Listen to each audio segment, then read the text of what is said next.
Hey Pisces, welcome and this is your reading. Be open-minded po, hindi po halos lahat makaresonate kaya piliin niya na lamang. And thank you nga po pala sa mga nag-subscribe, lalo na po sa mga bumabalik. Marami pong salamat. Give me the message for Pisces. Ano yung mensahe sa'yo? Give me the message for Pisces.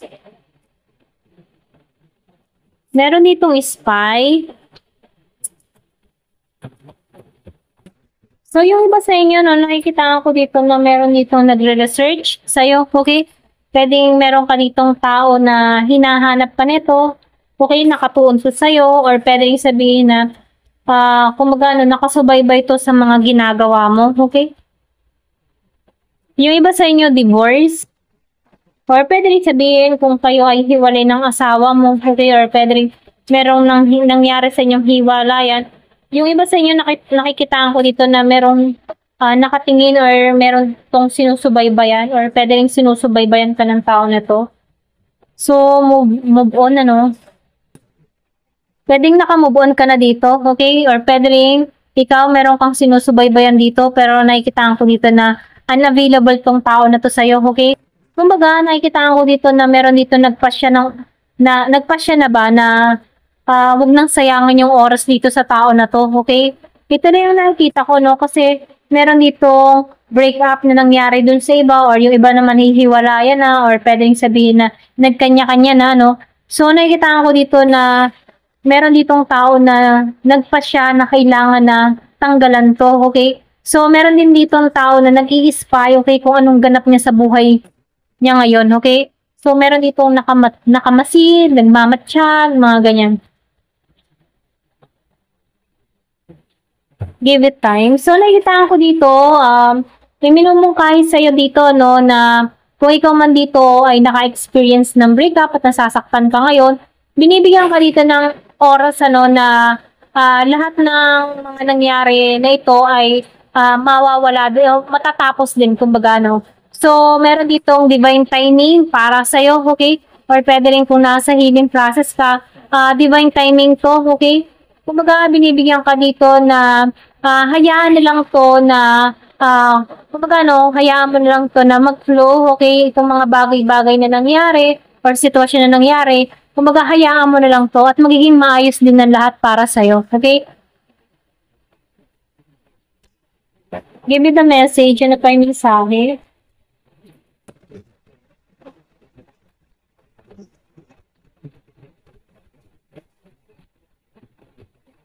Courage. So, meron ditong courage, ano? So, nakikita ko dito na meron kang tapang at lakas ng loob, okay?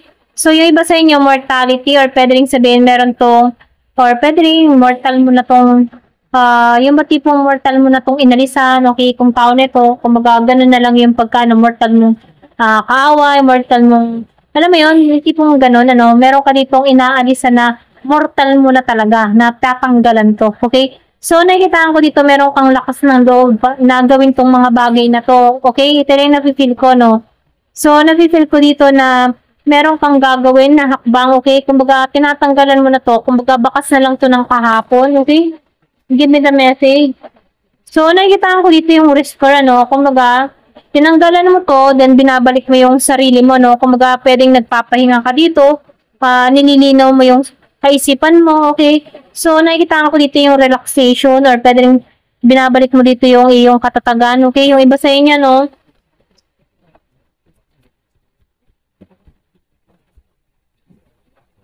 So, forgiveness, ano? So, nakikita ko dito na meron ditong hihingi ng tawad or pwede rin sabihin, iminumukay sa'yo na patawarin mo na lamang to, okay? Hayaan mo na lamang to, okay? Kumbaga, binibigyan ka dito ng kalayaan na palayain mo yung sarili mo sa mga galit at himutok, okay? Kumbaga, hayaan mo na lang to na, alam mo yung tipo na mag-flow na lang to at kusang mawala, okay? So, nafe-feel ko dito na yung pagpapatawad yung tanging magandang paraan para makalaya sa ganitong sitwasyon, ano? Kasi nakikita ko dito yung iba sa inyo nababalot ng galit, okay? Dahil sa mga nangyari, okay? Kung naman yung mga dahilan na nangyari na sa connection na to or sa sitwasyon na to na nagpabigat ng kalooban mo, pwedeng yung iba sa inyo, meron ka ditong kaaway or meron ka ditong nakasamaan ng loob kasi meron ditong divorce na nangyari sa inyo. So, pwedeng meron ditong humingi ng tawad din sa'yo, okay? Or pwede rin sabihin, patawarin mo na lamang to at hayaan mo na lang si universe yung mag-process para sa'yo. Kumaga, sinasabihan ko dito na magtiwala ka na lang kay God, kay universe, ano? So, sinasabihan ko dito na magiging okay din ang lahat, okay? Give me the message, ano pa yung mensahe?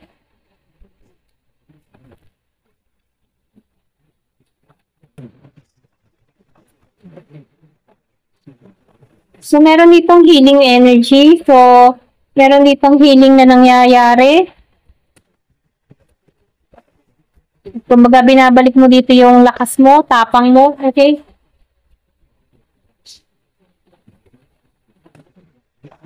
Discernment. So, nakikita ko dito yung iba sa inyo, pwedeng nag-isolate ka dito or pwedeng sabihin na ito yung time na makita mo yung sarili mo, no? Kumbaga, nakatuon ka muna sa sarili mo, okay? Parang nilayo ka dito. Ito lang na-feel ko sa iba, no?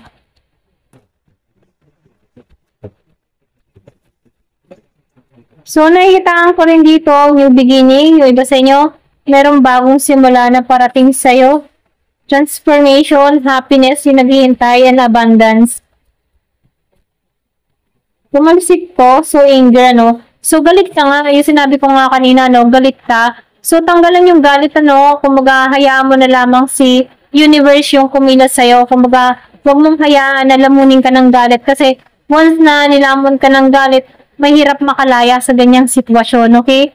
So, kailangan di yan ay pagpapatawad. So, meron ka dito na duality. So, pareho naman kayo dito, no, na nagkaroon ng pagkakamali, okay? Or pareho din kayo may kakulangan sa bawat isa. Ayan. Give me the message. Ano pa yung mensahe?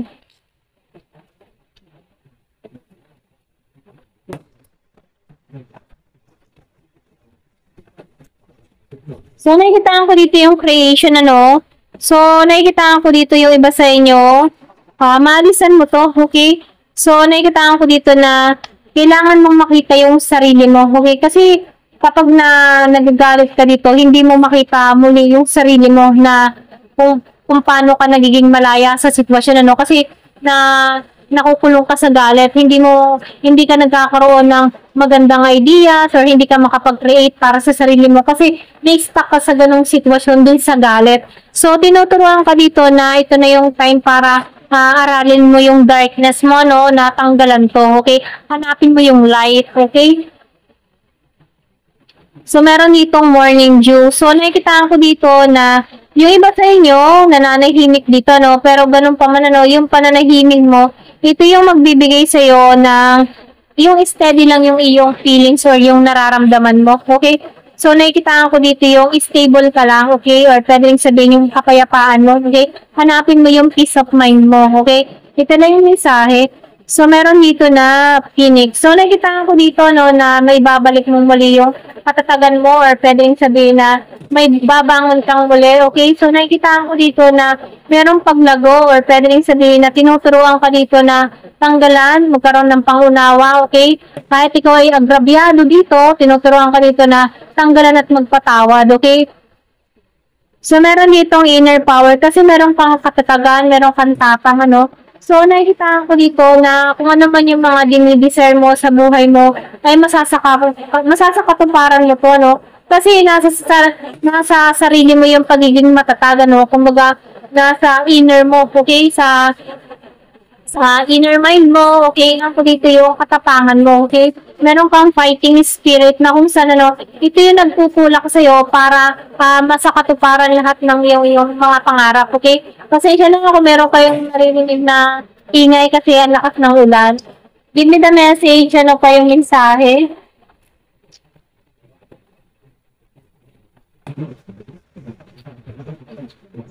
So, meron ditong familiar, so listen and learn, kumbaga, makinig ka at matuto sa nangyari, okay? Give me the message. So, meron ditong no, so nakikita ko dito, yung iba sa inyo, maybe nagmamatigas ka pa rin. So, meron ditong spell, so nakikita ko dito na tulungan mo yung sarili mo, no, kasi kailangan mo ingatan, alagaan, ano. So, tinuturuan ka dito na maging malawak ba yung kaisipan mo, okay? So, tinuturuan ka dito na dalhin ba, kasi merong magic dito na kung saan kaya mong mabago yung sarili mo, kaya mong maging masaya, kaya mong i-renew yung sarili mo. Kumbaga, tinuturuan ka dito na kaya mong gawin, okay? So, magtiwala ka lang, So, meron ditong balsamic moon. So, nakikita ko dito na things come and go. Kumbaga, dumarating tong mga pagsubok nito, then lumilipas din to. So, ito na yung time para i-surrender mo kay universe, lahat ng mga alalahanin mo, lahat ng problema, kahit may mga masasakit na nangyari sa'yo, ito na yung time para i-surrender mo sa kanya, okay? At siya na yung bahalang kikilo sa buhay mo. Okay? Ito lang yung mensahe. Ayan. Thank you for watching. Love and peace.